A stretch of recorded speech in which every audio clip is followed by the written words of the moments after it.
Hello, everyone. Bonjour, buongiorno, buenos dias, ni hao, ciao.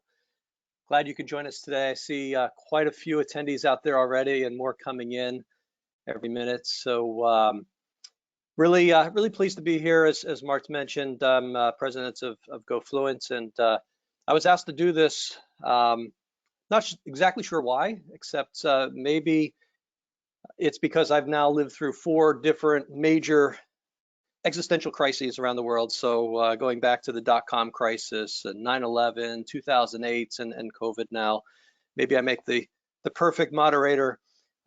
Previously, I was at Skillsoft, so during those years, experienced a lot of those previous events, running strategy for Skillsoft. I was also head of SumTotal and founder of Books 24/7. So seen a lot of change in the learning industry over the years, and I think today's session will be really insightful in terms of pulling together the collective opinions of so many of you out there on the front lines, living with the impact of this event and the change it will have.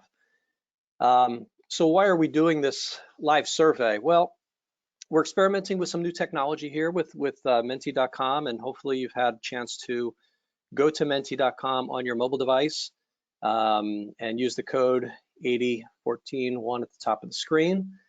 That will direct you to a mobile version of the survey, and you can play along at home and register your impressions and thoughts as we go through, and we'll see real time the results accumulated and displayed on the screen. So this is a real live, interactive, dynamic way of taking the pulse of the learning industry. Those of you who are running programs, those of you who are running global strategies on learning, and to get a sense for how your peers around the globe are thinking about the impact of this on learning. And we know it will change the way we think about enterprise learning for many years to come. Everything from social distancing to virtual interactions and sessions, etc. So I see many. We're over 110 attendees already, and the number keeps going up here as I speak. Just a little bit about goFLUENT for those who may not be familiar. We opened up the registration to the world. So for those of you who don't know us, goFLUENT is 20 years of experience in helping enterprises accelerate the language learning skills of their workforce. And we do this through a fully digital solution that includes an e-learning portal, virtual classrooms, virtual one-on-one coaching to help accelerate and improve language skills in English and German, French, Spanish, Italian, Portuguese, Chinese, the major business languages that are required around the globe. So without further ado, I'm going to jump into Menti here and start off with an easy question for us today, a very easy question. I want you to think about how you're feeling today in one word and use that code at menti.com and let us see how the audience is feeling. We've got close to 150 people out there now. Tired, busy, curious, motivated, energetic. I like energetic. Transformation, great word. Busy, yes. And the word cloud will continue to build. I'll give it another minute or two and let everyone have a chance to use that code, get into Menti, express yourself with a single word. Excited and busy are the 2 big words here. Fresh, happy, thankful for staying safe. Yes, I think we all are. Unsure. Great. Okay. Well, excited and busy. I think that pretty much sums it up. I think we're all excited about what's ahead, but we're staying very busy in this global lockdown mode that many of us are in. So let's continue with a few more questions. So this whole event today is going to be based around questions. This is really your event. It's your opportunity to express yourself and to see real time what 150 plus of your colleagues and peers think about the same issues. So let's start by getting to know each other a little bit more, find out a little bit more about you and your company. So what country are you from?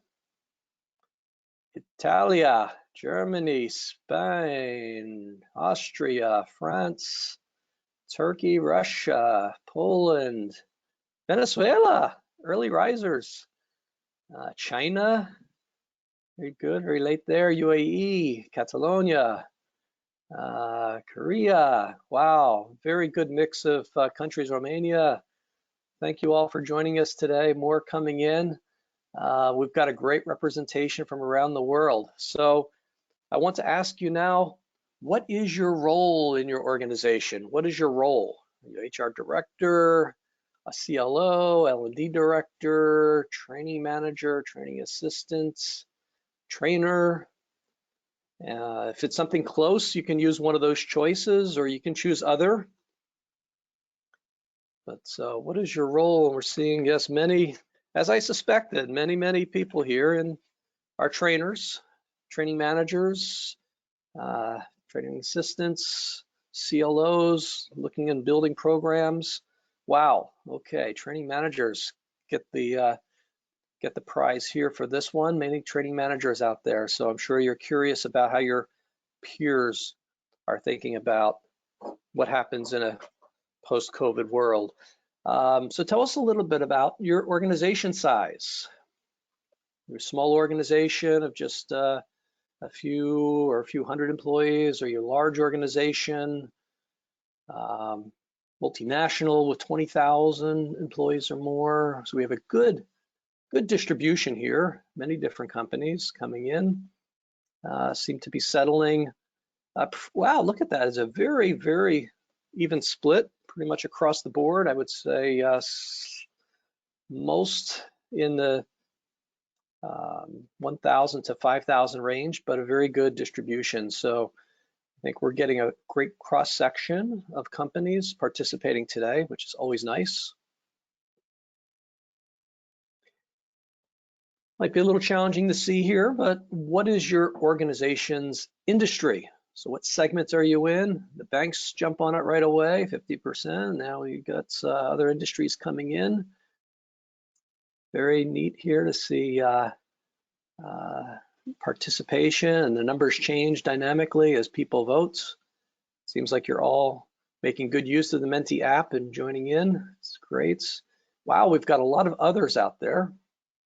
But we had a pretty good distribution of industries here. Healthcare, banking, two of the biggest, energy, technology and education, and many others, which, as I look at the list here, may be government agencies, potentially. Very good. So voting continues to come in, but outside the others, healthcare, banking, energy, top three. So now I'd like you to go in the time machine, the way back machine, way before there was COVID-19. You can think back that far and answer the next few questions based on life as it was pre-COVID-19. It's a little more complicated question here, and I want you to use the sliders in menti.com to answer the question, what was the general training strategy of your organization, based on how true, whether it was not true or very true for each of these questions. So trainings were only for managers and only for specific needs, so very prescriptive. Training was for everyone, very democratic. Many people had opportunities to use the training. Or you had certain trainings for certain employees, certain trainings for other employees.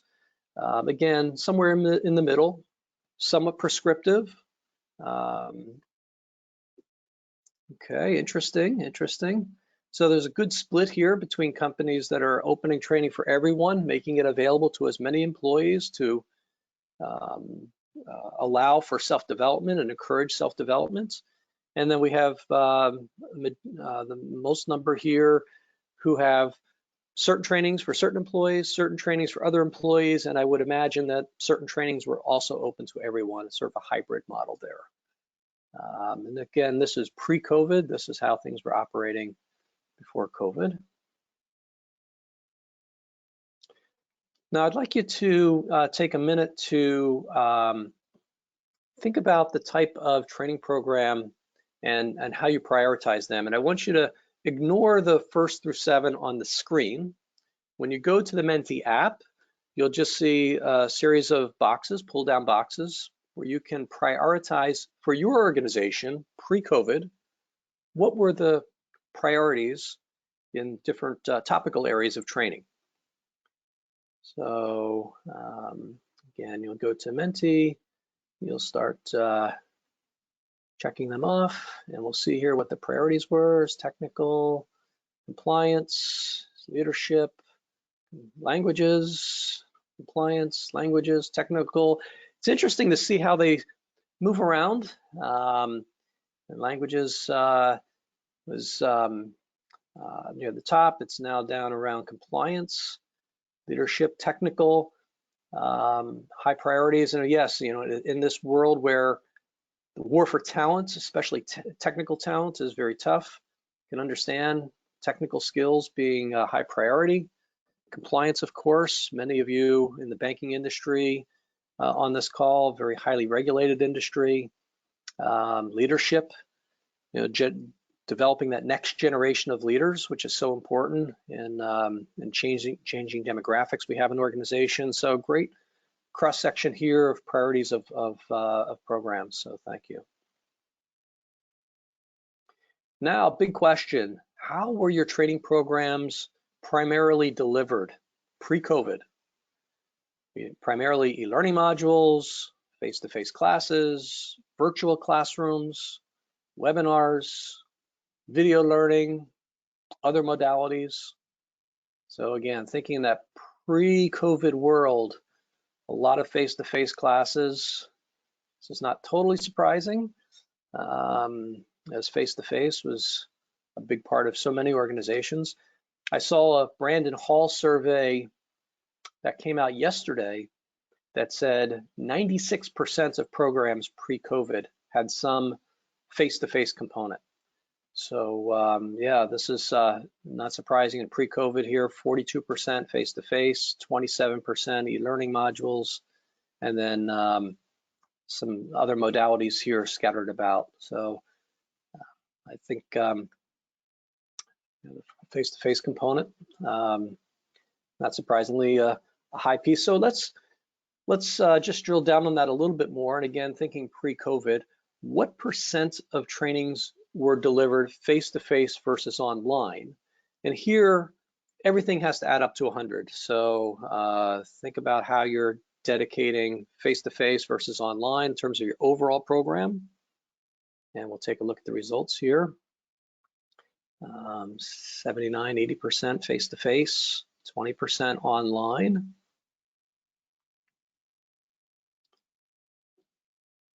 Very good. Many people voting here. Another minutes. Yeah, face-to-face, 70% plus. Sometimes, you know, bouncing up to about 80%. So yeah, that was many organizations in many parts of the world were heavily relying on face-to-face classrooms and even one-on-one mentoring and coaching for a lot of the training that was delivered. And these results seem to be pretty consistent even as more people vote here as the tally goes up. So let's just call it 70-30, face-to-face, online.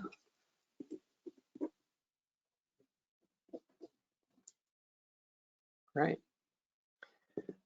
So I want to shift gears just a bit and put you in the moment where we are today and think about your preparedness and responses to COVID-19. Just a few questions in this area. What percentage of your workforce is equipped to learn online? And by equipped, that could be everything from having the right hardware or software, computers, to having the right mental state, the mental, you know, the sort of psychological state to want to embrace online learning. So what percent of your workforce is today ready to go? They have the ability to learn remotely, to take advantage of your programs in a remote fashion?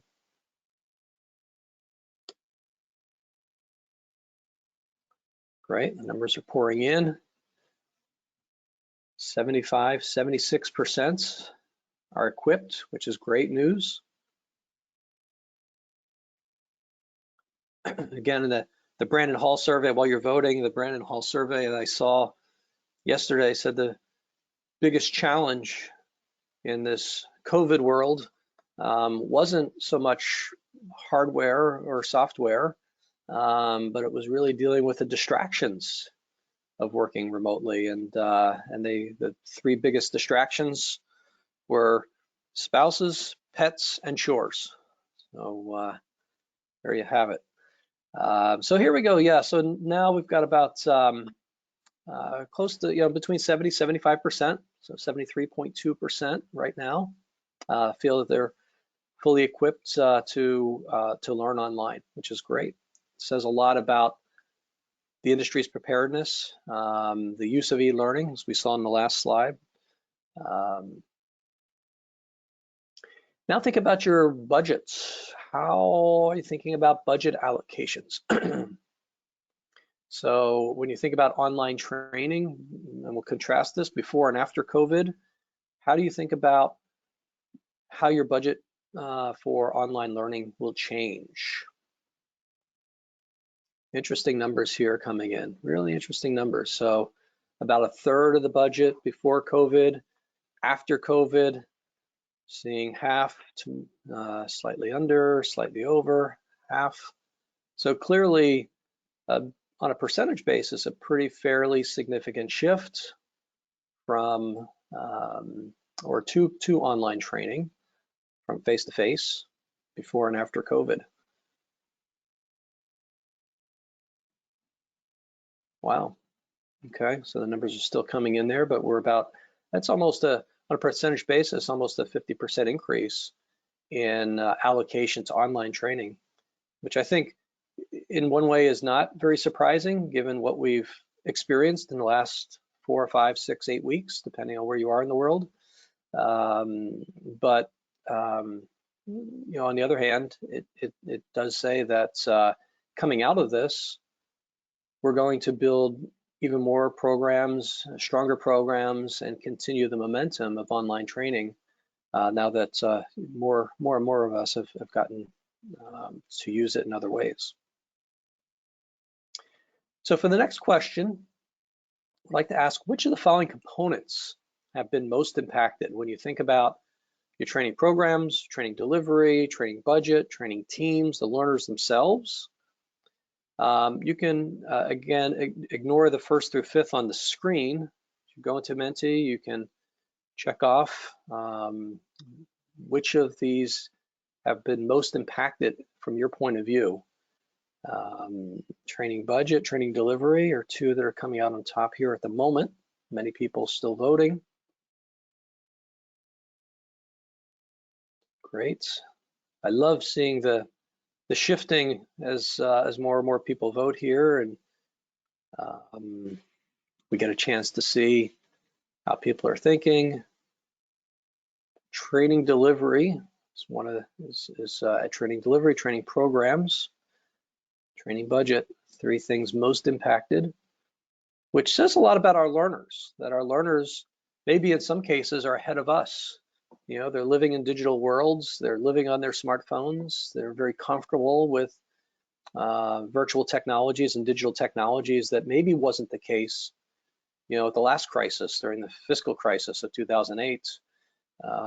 We've come a long way. Learners are using all sorts of apps in their personal worlds, everything from Facebook and Twitter to WeChat and other social technologies and virtual technologies. So yeah, training programs, training delivery, training budget, top three here for the groups that have voted so far. Great. How do you prioritize the following responses to COVID-19? Again, ignore what's on the screen. That's not intended to influence your voting, but think about how you prioritize developing new skills, moving from face-to-face to digital, adapting budget for other urgent needs, or no changes.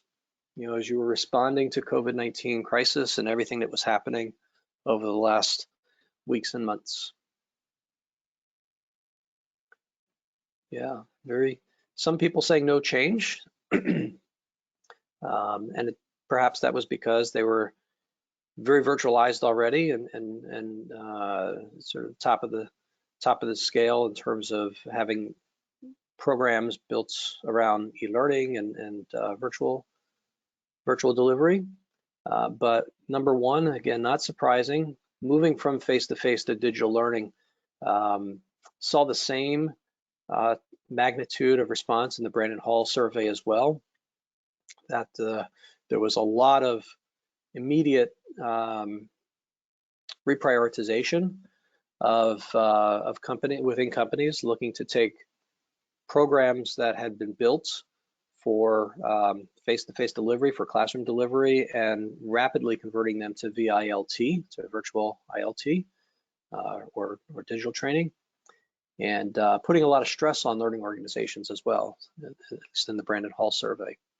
Developing new skills, yes, we have to, it's not enough to have the vehicle to deliver e-learning and online training, but making sure that the instructors themselves or the subject matter experts have the skill sets that they need.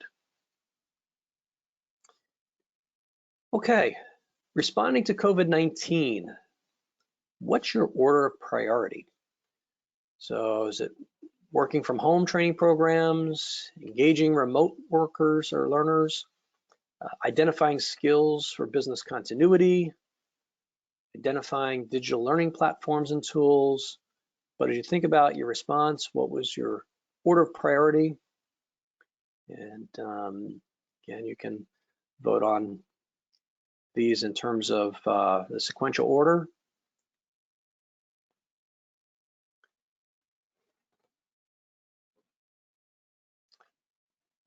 And keep in mind, we're looking at the results now coming in from many people across many different countries, many parts of the world. So we're getting a very interesting and real-time perspective.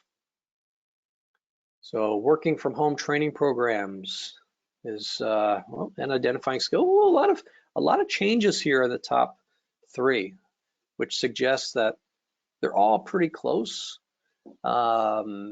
in terms of priority, but engaging remote learners has come out on top. Identifying skills for business continuity, and I have talked to customers who said, my immediate priority was making sure that our business can survive, can do the things it needs to do, because we're in a very manual industry. We're used to doing a lot of face-to-face, and so making a shift was really, really critical for them. Working from home training programs, obviously, many of us on this call are working from home these days. So making that shift, making sure people and learners could find the programs they needed, had the tools to get in. So good stuff. So let's look ahead. Next steps, where we're going from here, post-COVID world. After COVID-19, what percentage of training do you believe will be delivered online versus face-to-face? And again, these need to add up to 100. So post-COVID world, online versus face-to-face. It'll be interesting to see what this shift looks like.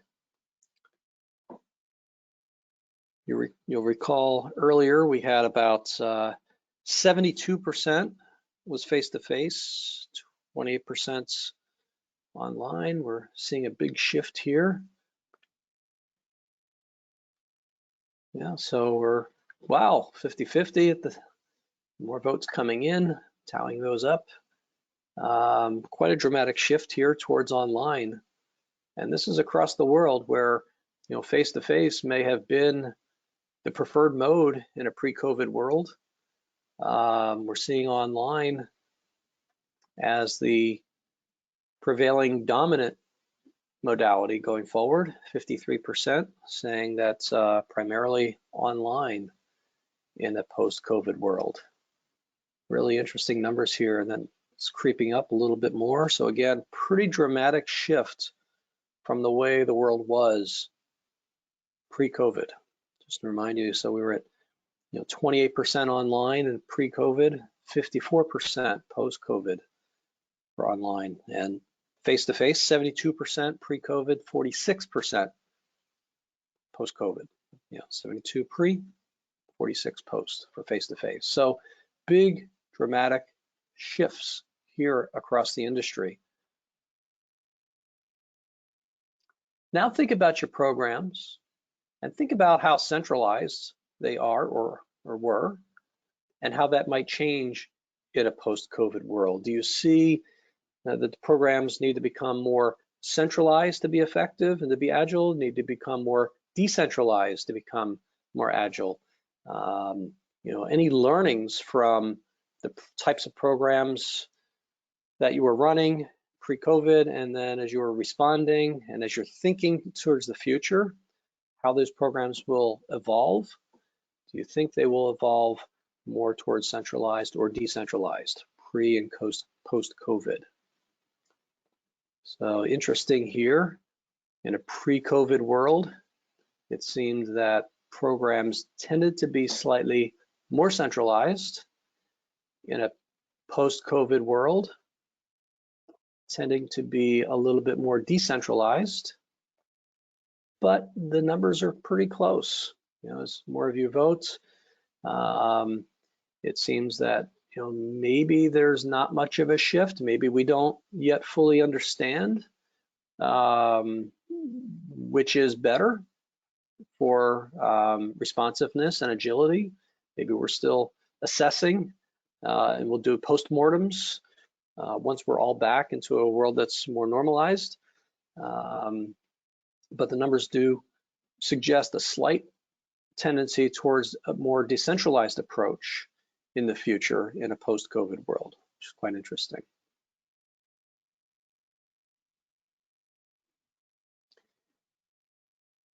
Now, what word best describes your feeling towards virtual learning?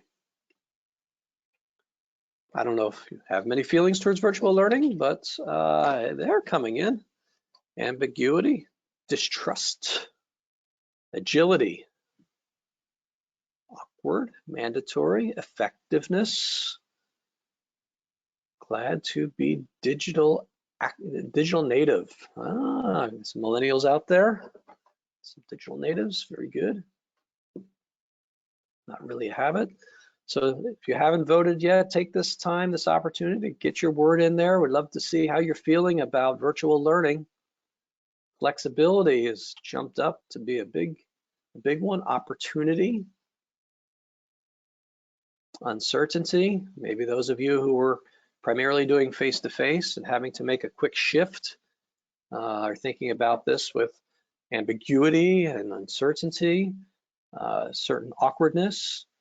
But those of you who are digital natives may be looking at this as flexibility, as opportunity, as positive development. Globality, very cool. Effectiveness, agility, some great words here.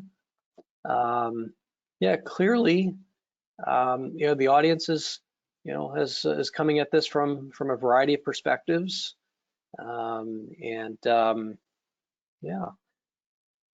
Flexibility, however, and opportunity seem to be two of the most common feelings out there about virtual learning. So for those of you who might have some ambiguity, maybe take some solace in the fact that your peers who may be doing it to a much greater extent are seeing very positive outcomes from their programs.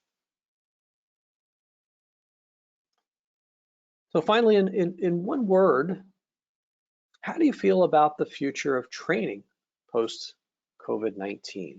The future of training. Insecure. First vote in for how you feel about the future of training post-COVID-19. Uncertain, changed, stronger, excited. We're certainly living in uncertain times at the moment.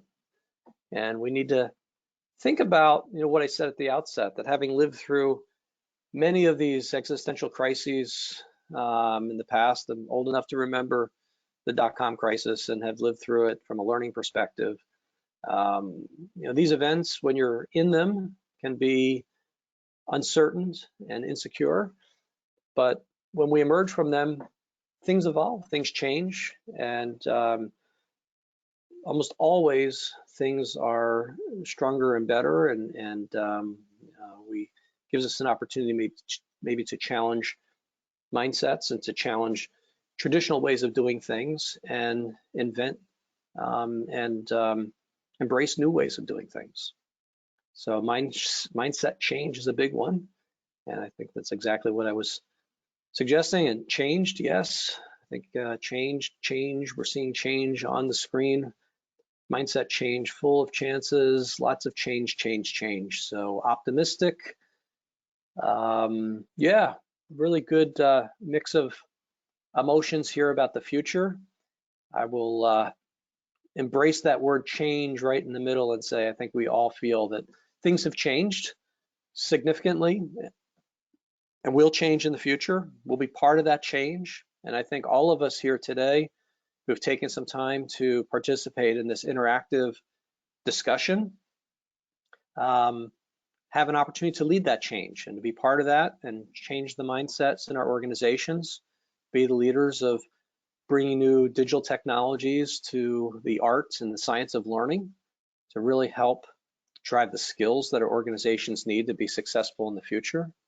So, it's really up to each of us on the call to lead that change and take advantage of the unique role that we play in the organization.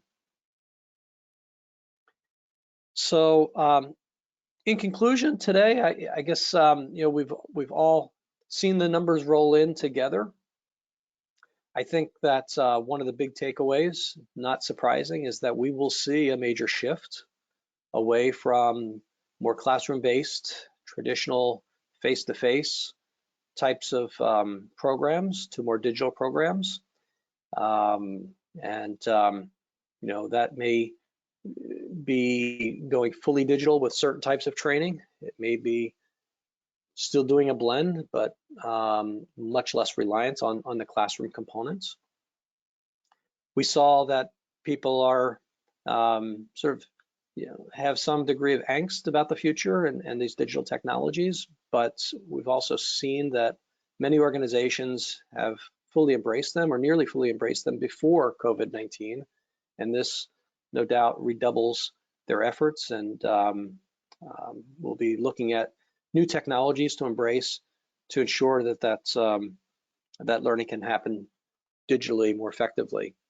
And I would say finally that be open-minded about the types of digital solutions that you can embrace. It's not all just about e-learning modules and just e-learning content delivered through an LMS, but there are other types of digital interactions ranging from virtual coaches and mentors, virtual classrooms where people can interact together, virtual asynchronous activities that can be done either asynchronous or synchronous fashion.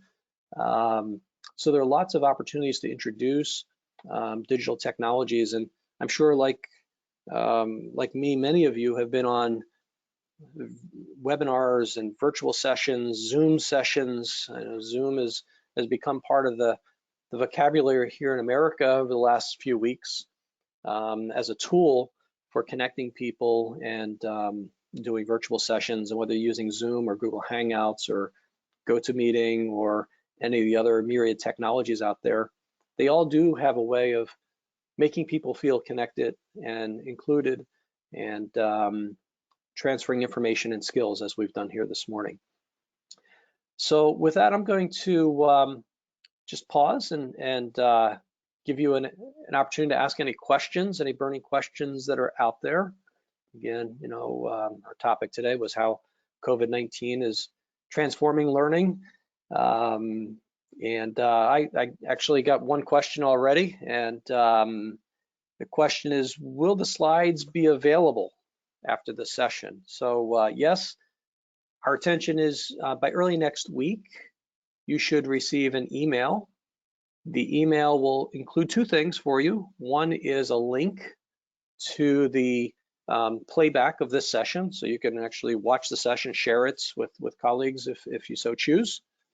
There will also be a PDF where you can download the questions that we used here and the survey results, and you can see them together in one spot. So I'll give you all a chance to ask questions. I got another question here.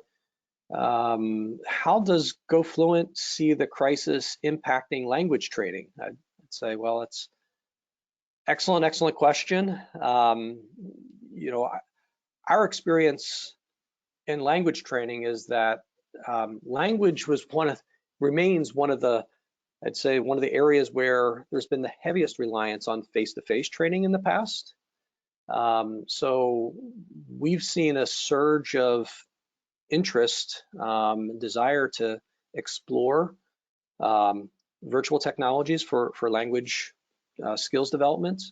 And of course, we've been in this industry for a long time, and our whole model is built around digital delivery, whether it's e-learning, virtual classrooms, one-on-one coaching, e-writing. It's all digital, very flexible. So it does provide lots of advantages to learners. So we see an acceleration of organizations that have maybe clinged to or preferred a face-to-face experience or a classroom experience in the past, now looking to explore digital technologies, specifically in the language learning space.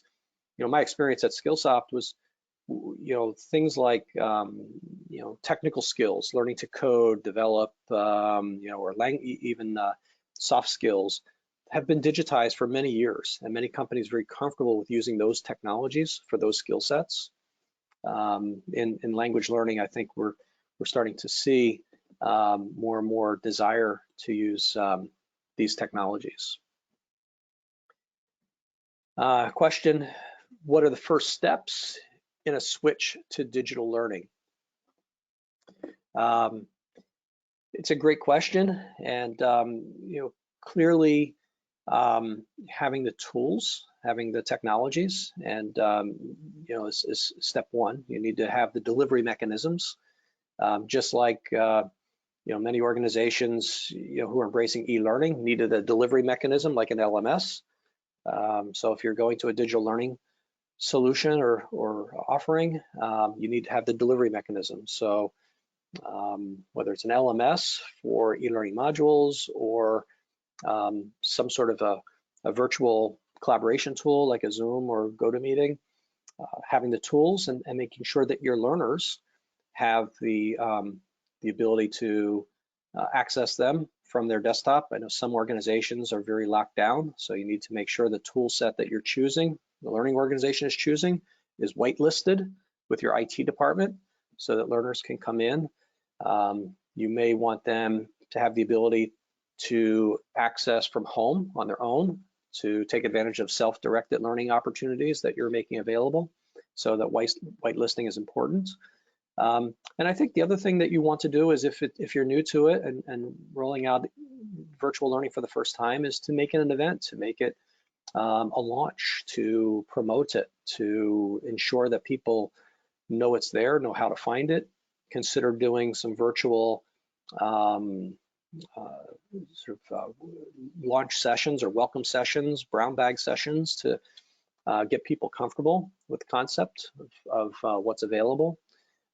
Think of yourself as a marketer and embrace those type of skills to really promote the availability and how to use it and the successes that people are having. And one of the other things I found useful over the years is really engaging some influencers in your organization as early adopters to get them to promote it, to be informal spokespeople in your organization for this great new modality and how useful it is, how flexible it is, how convenient it is, and so forth. And I know one organization, a large pharmaceutical company that is a client of ours, Their CEO is a big proponent of e-learning, and during the COVID crisis, during the lockdown, he actually put out a challenge to the organization, challenging them to do 1 million hours of e-learning across the entire workforce.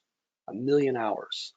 So quite a big challenge, but when you have that type of endorsement, that type of support from above, it can really help with that transformation. Check. Thank you for all your questions already this morning.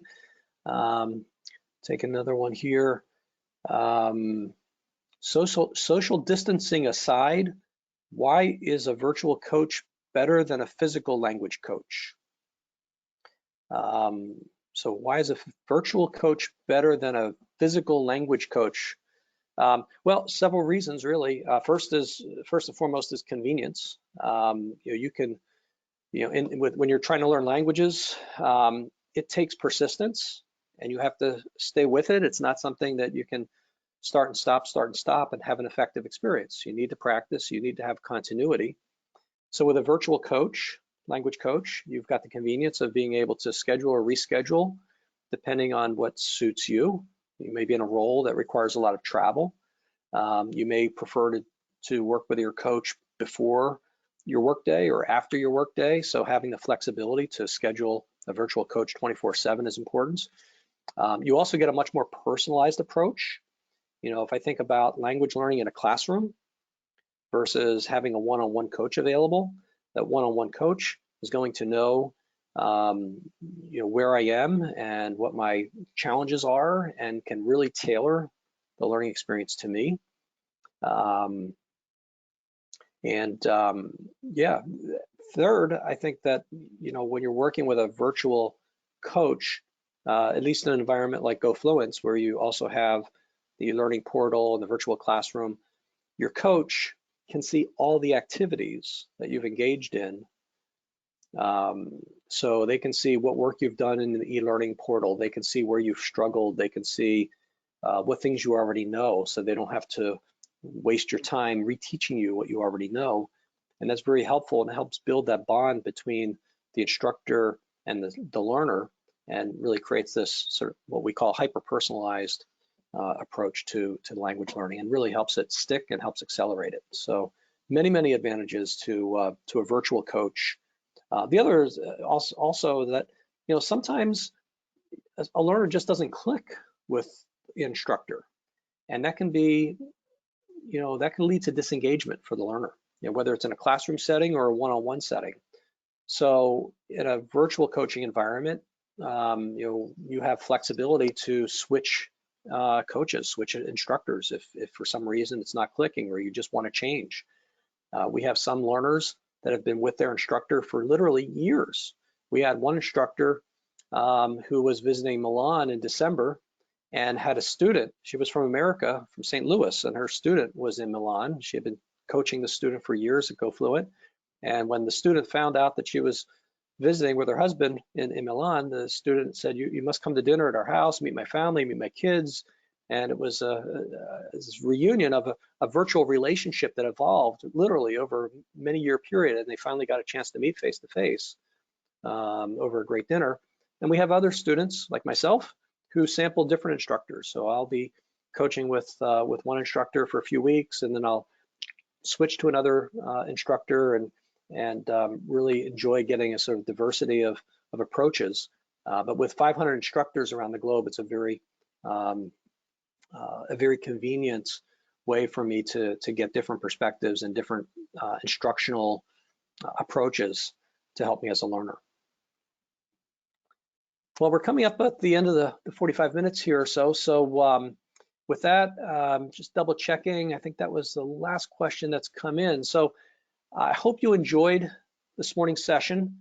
A little different than your typical webinar, very interactive, very alive, and I appreciate all the input from all of you for joining today and answering the questions as we went along.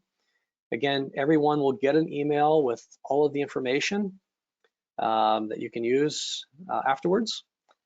With that, I'm going to thank Mart, thank my colleagues at goFLUENT for organizing this and pulling all the questions together, and thank all of you for joining. Hope you had an informative 45 minutes or so. And thanks again. Have a great day. And most importantly, stay safe, stay virtual, and think about how you can have a great impact on your learning programs going forward once we emerge from all of this.